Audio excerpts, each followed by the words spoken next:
Appui de l'ONU au projet marocain, le président Tebboune sommet de s'expliquer désormais. Assalamu alaikum wa rahmatullahi wa barakatuh. Globe sur la zone Europe-Amérique aujourd'hui, nous plongeons au cœur d'un tournant historique qui bouleverse la diplomatie maghrébine. L'ONU appuie officiellement le projet marocain d'autonomie au Sahara occidental, et le président Tebboune se retrouve sous pression pour s'expliquer. Feu! Que signifie ce soutien pour le Maroc, pour l'Algérie et pour tout le Maghreb? Visage pensif dans cette vidéo, nous analysons les alliances stratégiques qui se dessinent globe sur la zone méridienne, les implications géopolitiques et économiques mallettes, et pourquoi cette décision pourrait changer la donne pour des générations. Bulle, partagez votre avis dans les commentaires. Êtes-vous pour un rapprochement régional ou pensez-vous que les tensions vont perdurer? N'oubliez pas de liker, partager et vous abonner pour ne rien manquer de nos analyses exclusives. Coche épaisse blanche. Depuis plusieurs décennies, la question du Sahara occidental reste l'un des dossiers les plus sensibles et les plus complexes du Maghreb. Héritée de la période postcoloniale, cette dispute oppose le Maroc, qui revendique sa souveraineté sur le territoire, et l'Algérie, qui soutient le mouvement séparatiste du Front Polisario. Entre les deux puissances régionales, la rivalité dépasse désormais le simple cadre territorial. Elle touche à l'influence diplomatique, à la stabilité régionale et à la légitimité politique de chaque régime. Un tournant historique semble aujourd'hui s'amorcer. Alors que la communauté internationale, longtemps prudente, tendait à maintenir une position d'équilibre, les dernières déclarations et prises de position au sein de l'Organisation des Nations Unies marquent un changement de ton. Le plan marocain d'autonomie reçoit un écho favorable inédit, présenté par plusieurs membres influents comme une solution sérieuse et crédible. Pourquoi l'ONU semble-t-elle désormais appuyer la position marocaine? Quelles sont les raisons profondes de cette évolution diplomatique? Et surtout, quelles conséquences pour le président algérien Abdelmadjid Tebboune, désormais sommé de s'expliquer face à un basculement qui affaiblit la stratégie d'Alger? Ce dossier s'annonce décisif pour l'avenir du Maghreb et pour l'équilibre des rapports de force dans la région. Contexte historique et politique. Le conflit du Sahara occidental trouve ses origines dans la décolonisation du territoire, alors sous administration espagnole. En 1975, à la veille du retrait de Madrid, trois acteurs principaux s'affrontent pour définir l'avenir du Sahara. Le Maroc, la Mauritanie et le Front Polisario, un mouvement indépendantiste soutenu par l'Algérie. Le Maroc revendique le Sahara comme partie intégrante de son territoire, invoquant des liens historiques et tribaux antérieurs à la colonisation. Le Front Polisario, quant à lui, proclame la création de la République arabe sahraoui démocratique, RASD, revendiquant le droit à l'autodétermination du peuple sahraoui. La Marche verte, organisée par le roi Hassan II en novembre 1975, a marqué un tournant symbolique. Des centaines de milliers de Marocains ont franchi la frontière pour réaffirmer l'attachement du pays à ce territoire. Un an plus tard, la Mauritanie se retire du conflit, laissant le Maroc seul face au Polisario, soutenu activement par l'Algérie. Ce soutien s'explique à la fois par des raisons idéologiques, la défense du droit des peuples à disposer d'eux-mêmes, et par des considérations géopolitiques, limiter l'influence marocaine et renforcer le rôle d'Alger comme puissance régionale. Depuis, les lignes de fracture sont restées pratiquement inchangées. Le Maroc propose depuis 2007 un plan d'autonomie, considérant que l'indépendance n'est pas une option réaliste. Ce plan prévoit une large autonomie du territoire sous souveraineté marocaine, avec un parlement local et des compétences administratives étendues.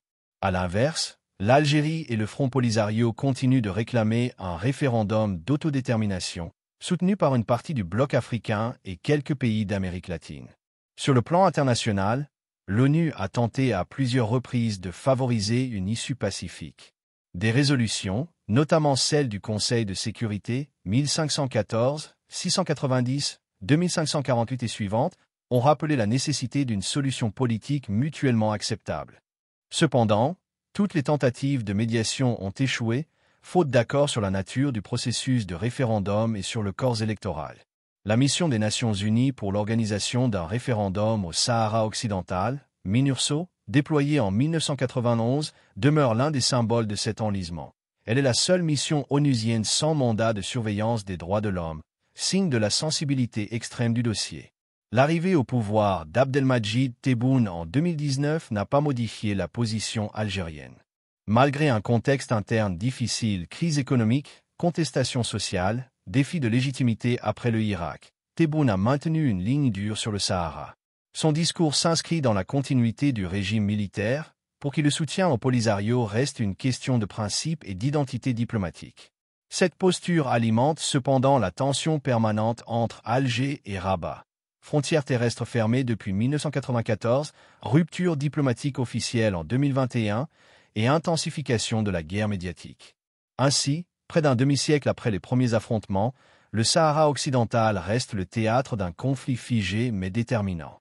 Derrière les discours idéologiques, c'est bien le leadership régional qui se joue. Et aujourd'hui, l'évolution du positionnement de l'ONU bouleverse un équilibre que Tebboune et le pouvoir algérien pensaient encore maîtriser. Le tournant diplomatique, soutien international au plan marocain. Depuis plusieurs années, le Maroc a intensifié ses efforts diplomatiques pour faire reconnaître son initiative d'autonomie au Sahara occidental.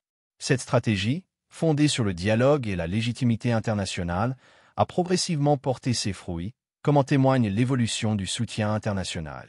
Les États-Unis ont joué un rôle central dans cette dynamique.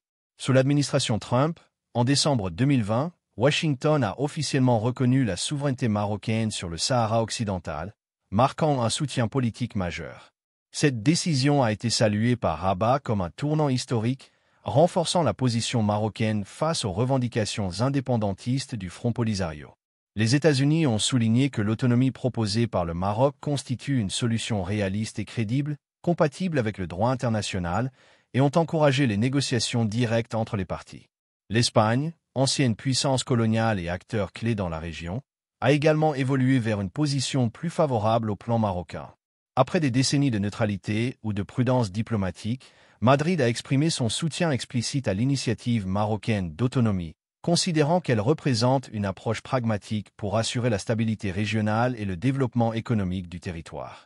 Cette évolution a été accueillie avec satisfaction par le Maroc, qui voit dans ce soutien un renforcement de sa légitimité internationale. La France, allié historique de Rabat, a confirmé son appui constant, soulignant la nécessité de rechercher une solution politique crédible et durable. Paris a réaffirmé son soutien au processus de négociation mené sous l'égide des Nations Unies et a encouragé les parties à adopter le cadre de l'autonomie comme base de discussion. La position française renforce la perception d'un consensus occidental autour de l'approche marocaine. Les pays africains ont également manifesté un soutien croissant. Plusieurs États membres de l'Union africaine et de la Communauté économique des États de l'Afrique de l'Ouest, CEDEAO, ont reconnu que le plan marocain d'autonomie constitue une voie réaliste pour résoudre le conflit, contribuant à réduire les tensions dans la région et à favoriser le développement économique du Sahara occidental. Cette adhésion progressive renforce la diplomatie marocaine sur le continent et contribue à isoler la position algérienne. L'Organisation des Nations Unies, en particulier par l'intermédiaire du Conseil de sécurité, a récemment validé et renforcé indirectement le plan marocain. Dans ses résolutions, l'ONU a insisté sur la nécessité de trouver une solution politique réaliste, basée sur l'autonomie, et a encouragé le dialogue direct entre le Maroc et le Front Polisario. Cette approche, qui met l'accent sur le réalisme et le pragmatisme, apparaît comme une reconnaissance implicite de la crédibilité de l'initiative marocaine. Le plan marocain d'autonomie repose sur plusieurs éléments clés. Il propose la création d'une entité autonome dotée de ses propres institutions législatives et exécutives, capables de gérer les affaires locales tout en restant sous souveraineté marocaine. Le plan prévoit également des garanties pour les droits de l'homme, le développement économique et social du territoire, ainsi que l'intégration des populations locales dans la prise de décision. Cette formule vise à concilier souveraineté nationale et aspirations locales, offrant une solution négociée et durable. Parallèlement, l'isolement diplomatique de l'Algérie sur le dossier s'accentue. Alger, principal soutien du Front Polisario, voit son influence diminuer au fur et à mesure que les puissances régionales et internationales adoptent une position plus favorable au Maroc.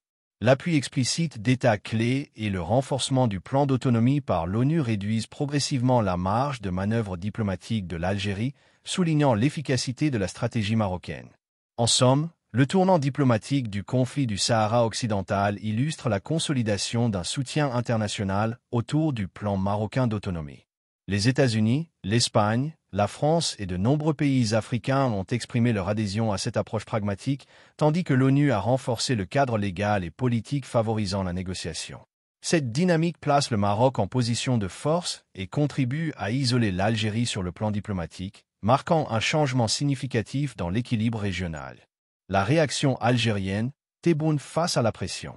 Face au renforcement du soutien international au plan marocain d'autonomie, la réaction officielle de l'Algérie s'est inscrite dans une ligne de fermeté diplomatique. Le président Abdelmadjid Tebboune a multiplié les déclarations dénonçant ce qu'il qualifie de tentative de marginalisation du Front Polisario et de violation du droit international. Dans ses interventions, il a réaffirmé que l'Algérie resterait aux côtés du peuple sahraoui et qu'elle continuerait de soutenir les efforts pour l'organisation d'un référendum d'autodétermination, considéré comme l'unique solution légitime au conflit. Le ministère algérien des Affaires étrangères a de son côté publié plusieurs communiqués rappelant la position historique du pays et critiquant le soutien international croissant à l'initiative marocaine qu'il présente comme une manœuvre de normalisation unilatérale. La stratégie de communication d'Alger combine plusieurs registres.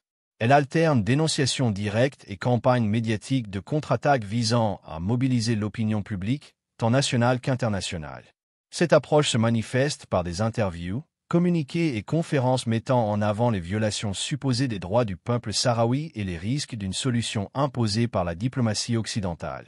Cependant, cette dénonciation se heurte à un silence relatif sur certains dossiers clés, notamment les discussions concrètes menées à l'ONU, où l'Algérie a peu de marge de manœuvre, ce qui reflète une difficulté à contrecarrer le consensus international autour de l'autonomie marocaine. En interne, les tensions sont perceptibles et pèsent sur la stratégie gouvernementale.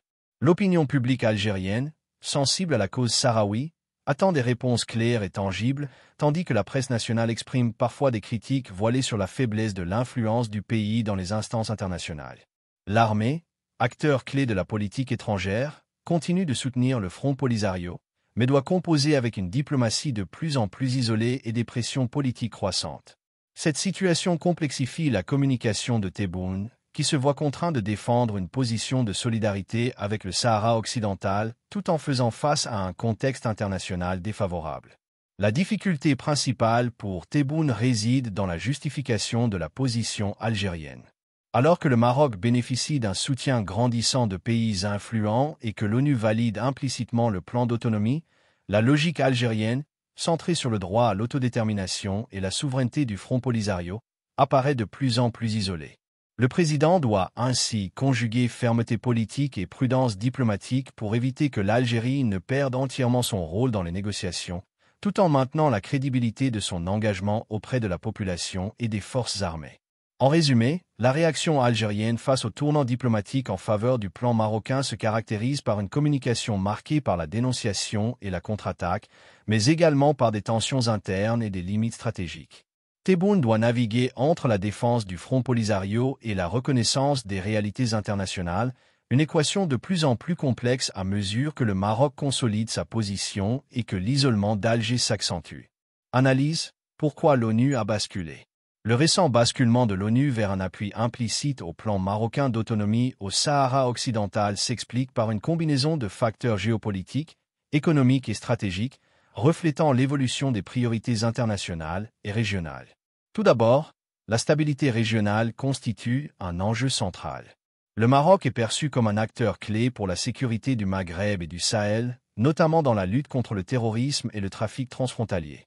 Les Nations Unies, soucieuses de prévenir toute escalade militaire ou aggravation de la crise migratoire, considèrent que le plan marocain d'autonomie offre un cadre pragmatique pour garantir la stabilité sur le terrain. L'option de l'autonomie, en maintenant la souveraineté marocaine tout en accordant des pouvoirs locaux aux populations sahraouies, est jugée plus réaliste qu'un référendum qui pourrait prolonger les tensions. Les intérêts économiques et énergétiques jouent également un rôle important. Le Sahara occidental est une zone riche en ressources naturelles, notamment phosphates, et stratégique pour la pêche et l'exploration énergétique. Plusieurs États membres de l'ONU ont des partenariats économiques avec le Maroc et considèrent que la mise en place d'un cadre stable de gouvernance autonome favorise le développement économique, la sécurité des investissements et la coopération régionale. Le lobbying marocain, mené sur plusieurs fronts diplomatiques et économiques, a ainsi renforcé l'adhésion progressive de puissances influentes à cette approche, en mettant en avant les bénéfices concrets pour la région et pour les partenaires internationaux. Le contexte mondial contribue également à expliquer ce basculement. La guerre en Ukraine, les tensions autour du Sahel et la montée en puissance de nouvelles alliances stratégiques obligent l'ONU à prioriser la stabilité et la coopération avec des partenaires fiables. Dans ce contexte, le Maroc est perçu comme un acteur capable de sécuriser les frontières sud de l'Europe et de contribuer à la lutte contre l'extrémisme. Les priorités sécuritaires et la nécessité d'un ordre régional stable ont donc renforcé l'argument en faveur d'une solution pragmatique fondée sur l'autonomie. Enfin, les dynamiques à l'intérieur de l'ONU ont joué un rôle décisif. Au Conseil de sécurité, plusieurs membres influents, dont les États-Unis, la France et certains pays africains, ont exercé une pression diplomatique en faveur du plan marocain, soulignant sa crédibilité et son réalisme. Les votes et déclarations successives reflètent un consensus croissant, fondé sur la reconnaissance de la souveraineté marocaine combinée à la garantie des droits locaux. Cette convergence d'intérêts politiques, économiques et sécuritaires a marginalisé la position algérienne et réduit l'espace de manœuvre du Front Polisario, tout en consolidant la légitimité internationale de l'initiative marocaine. En résumé, l'ONU a basculé non pas pour un simple alignement politique, mais en raison d'une combinaison de facteurs stratégiques: stabilité régionale, sécurité transfrontalière, intérêts économiques, lobbying efficace du Maroc et réalité géopolitique globale. La convergence de ces éléments a permis de créer un consensus discret mais tangible au sein du Conseil de sécurité, renforçant la perception de l'autonomie marocaine comme la solution la plus pragmatique et durable pour le Sahara occidental. Conséquences régionales et internationales. Le basculement du soutien international en faveur du plan marocain d'autonomie au Sahara occidental a des répercussions significatives sur les équilibres diplomatiques et stratégiques de la région et au-delà. Pour le Maroc, les gains sont multiples. La consolidation diplomatique est la plus visible. Washington, Paris, Madrid et plusieurs capitales africaines ont renforcé leurs relations bilatérales avec Rabat, validant sa position sur le Sahara et accroissant sa marge de manœuvre politique. Cette victoire stratégique lui permet de présenter le plan d'autonomie comme une solution réaliste et légitime, donnant au Royaume un rôle central dans la sécurité et le développement du Maghreb. Sur le plan économique, cette reconnaissance ouvre la voie à de nouvelles coopérations dans les secteurs de l'énergie, de la pêche et des infrastructures, tout en favorisant l'attraction d'investissements internationaux. Parallèlement, le Maroc consolide ses alliances régionales et internationales, en particulier avec les pays africains du Sahel et certains partenaires occidentaux, renforçant son poids diplomatique dans les organisations multilatérales. Pour l'Algérie, la situation est plus délicate. Le pays se retrouve isolé diplomatiquement et voit sa capacité d'influence sur le dossier du Sahara occidental diminuer. Cette perte d'influence a un impact direct sur l'image internationale d'Alger, perçue comme un acteur incapable de peser face à un consensus mondial croissant autour du Maroc. À cela s'ajoutent des défis internes et économiques. Le pays doit maintenir son engagement envers le Front Polisario tout en gérant des pressions sur son budget, dans un contexte de baisse de ses revenus pétroliers et gaziers et de tensions sociales croissantes. Cette combinaison fragilise la position algérienne tant sur le plan extérieur qu'intérieur. Pour le Maghreb, les scénarios restent ouverts mais incertains. Une hypothèse de rapprochement entre Rabat et Alger pourrait émerger si des compromis diplomatiques et sécuritaires étaient trouvés, favorisant la coopération régionale et le développement économique partagé. Cependant, le risque d'une fracture durable demeure élevé. La question du Sahara occidental reste un point de tension symbolique et stratégique majeur, susceptible de maintenir la rivalité entre les deux pays et de freiner l'intégration maghrébine. La stabilité régionale dépendra largement de la capacité de chacun à adapter sa stratégie tout en évitant une escalade militaire ou politique. Pour l'ONU, cette évolution soulève des questions de crédibilité et de neutralité. Le soutien implicite au plan marocain est perçu par certains observateurs comme un compromis pragmatique face aux réalités géopolitiques, mais d'autres critiquent une apparente partialité qui pourrait affecter la légitimité de l'organisation dans les futures négociations.